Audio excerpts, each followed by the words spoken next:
అందరికీ నమస్కారం. Cricket with విహారీకి స్వాగతం. ఇవాళ వీడియోలో ఏం చెప్పుకోబోతున్నామో తెలుసా? ఒక ట్రయాంగిల్ లవ్ స్టోరీ గురించి చెప్పుకోబోతున్నాం.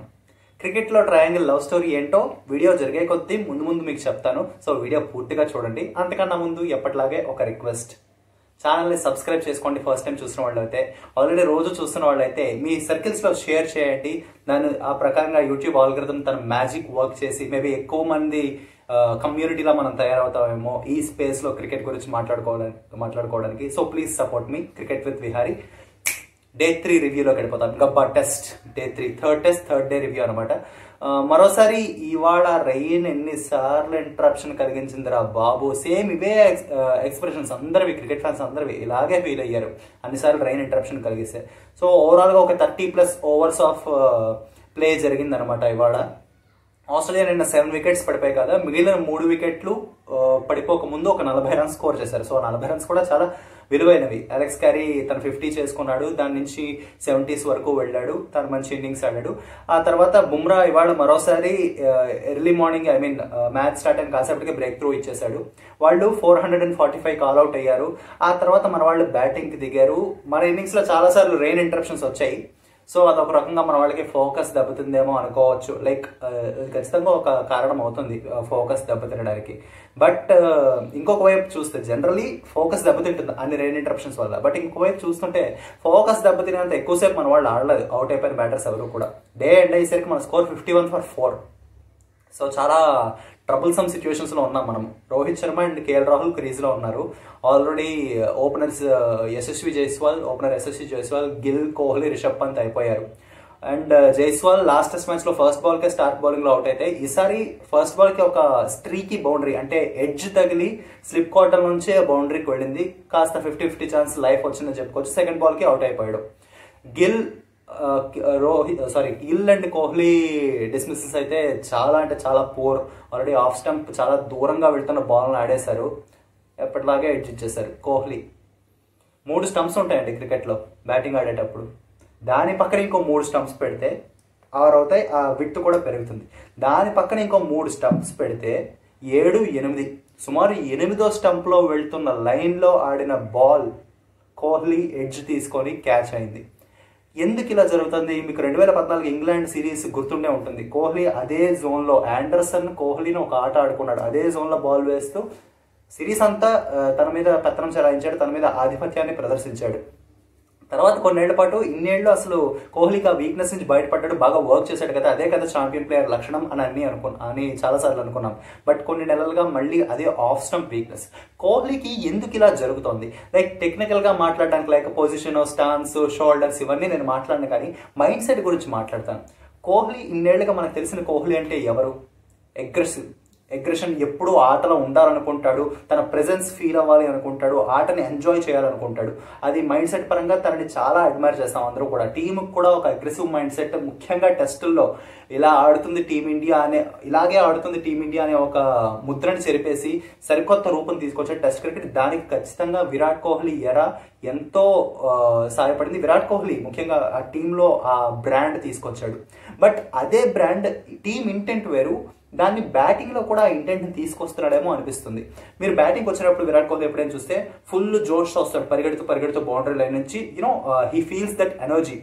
ఆ ఎనర్జీనే, ఆ హర్రీ, ఆ తొందరపాటు, ఆ ఫాస్ట్ గా థింగ్స్ జరగాలి అనే విషయాన్ని తన బ్యాటింగ్ లో కూడా అప్లై చేస్తున్నాడేమో.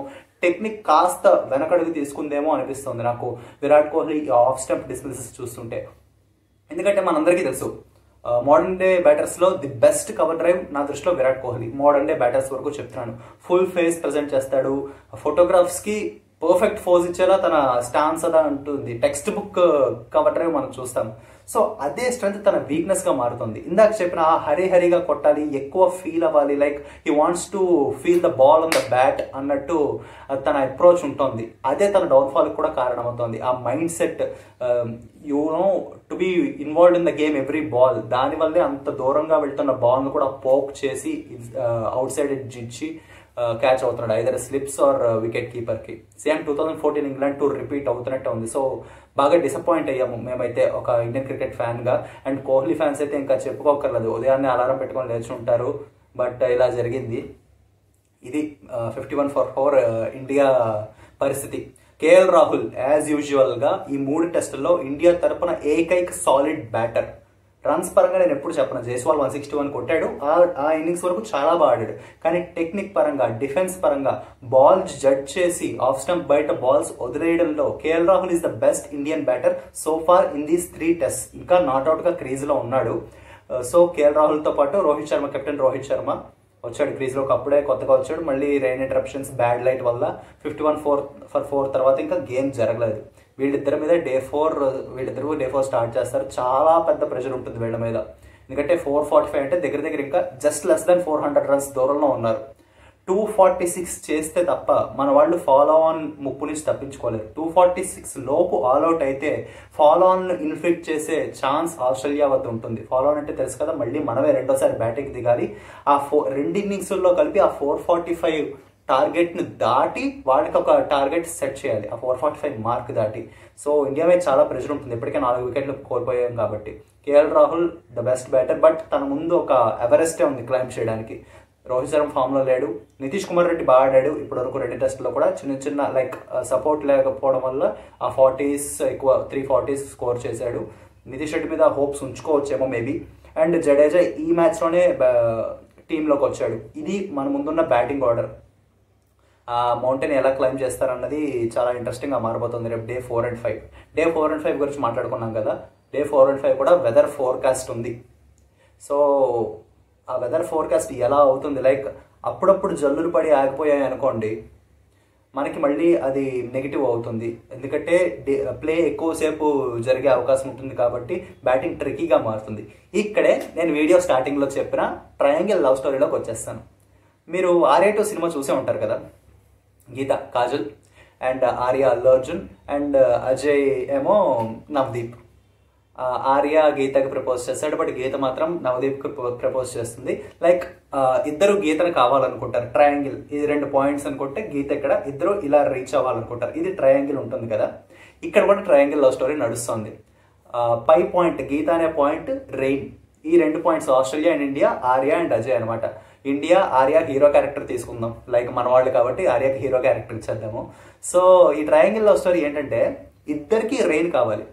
ఇండియాకి రెయిన్ కావాలెందుకో మీకు స్ట్రైట్ ఫార్వర్డ్ రీజన్ తెలిసిపోతుంది. వీలైనంత ఎక్కువసేపు రెయిన్ పడితే ఓవర్లు జరగక మ్యాచ్ డ్రా అయిపోతుందని. 4-5 డేస్లో అంత రెయిన్ పడాలని ఇండియన్ ఫ్యాన్స్ కోరుకుంటారు. ఖచ్చితంగా టీం కోరుకోదు, ఎందుకంటే ప్లేయర్స్ మైండ్ సెట్ అలా ఉండదు. ఖచ్చితంగా వాళ్ళు ఆడాలి, ప్రూవ్ చేసుకోవాలి, ఈ కష్టమైన సిచ్యువేషన్ నుంచి బయటికి రావాలి అన్నట్టే ఉంటారు.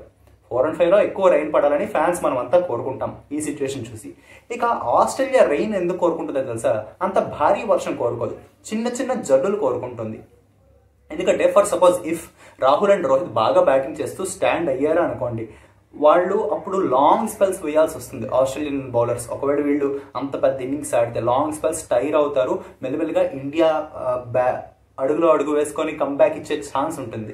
సో ఆస్ట్రేలియా ఏం కోరుకుంటుందంటే ఎప్పటికప్పుడు చిన్న జల్లులు పడాలి, మళ్ళీ మ్యాచ్ జరగాలి. సో అలాగా బౌలర్ సరిసిపోకుండా మధ్యలో బ్రేక్స్ తీసుకుంటూ జల్లులు పడి ఆగిపోయిన తర్వాత బౌలింగ్కి మళ్ళీ వికెట్ సహకరించి, ఆ కండిషన్ సహకరించి వికెట్లు తొందరగా పడగొట్టచ్చు. ఫాలో ఆన్ కూడా ఇన్ఫ్లిక్ట్ చేసి ఇంకో 10 వికెట్లు తీసి ఇన్నింగ్స్ తేడాతో విజయం సాధించాలనేది ఆస్ట్రేలియా ప్లాన్ గా ఉండొచ్చు, లైక్ ఈ వెదర్ ఫోర్కాస్ట్ ని దృష్టిలో పెట్టుకుంటే. అందుకే ట్రయాంగిల్ లవ్ స్టోరీ అంటున్నాను. ఇండియాకు భారీ వర్షం కావాలి, బట్ ఆస్ట్రేలియాకు వర్షం కావాలి, బట్ జల్లులు పడి మధ్య మధ్యలో మ్యాచ్ జరగాలి. వాళ్ళు ఫ్రెష్ గా ఉంటూ ఫుల్ ఫోర్స్ తో, ఫుల్ అటాక్ తో ఇండియన్ వికెట్లన్నీ తీసేయాలి. సో ఇది ట్రయాంగిల్ లవ్ స్టోరీ ఉందన్నమాట. ఓవరాల్ గా మ్యాచ్ ఇలా సెటిల్ అయి ఉంది. ఏదైనా సరే బౌలింగ్ లో అయితే ఐ బిలీవ్ ఇన్ జెస్సీ భాయ్ అంటాము. బ్యాటింగ్ లో కేఎల్ రాహుల్ ఒక్కడే నమ్మకంగా కనిపిస్తున్నాడు, తన మీద హోప్స్ ఉంచుకునేలాగా, తన టెక్నిక్ మీద హోప్స్ ఉంచుకునేలా కనిపిస్తున్నాడు. మరి మిగిలిన వాళ్ళు ఏం చేస్తారో, ఒక హిస్టారిక్ కంబ్యాక్ ఏమైనా ఉందా? ఫామ్లో లేని రోహిత్ శర్మ అసలు అందరి అంచనాలను, అందరి అనాలిసిస్ ను తప్పు చేస్తూ, వాళ్ళను రాంగ్ అని ప్రూవ్ చేస్తూ ఏమైనా ఒక తన కెరీర్ కే మైల్ స్టోన్ గా మిగిలిపోయే ఇన్నింగ్స్ ఆడతాడా? చూద్దాం డే 4 ఎలా ప్యాన్ అవుట్ అవుతుందో. డే 4 అయ్యాక మళ్ళీ ఇంకో వీడియోతో మీ ముందుకు వచ్చేస్తాను క్రికెట్ విత్ విహారీ ఛానల్లో. అయితే దీని తర్వాత ఇంకొక వీడియో అప్లోడ్ అవుతుంది. మరొక కాంట్రవర్సీ, సెన్సేషనల్ కాంట్రవర్సీ ఏమైనా జరగబోతోందా?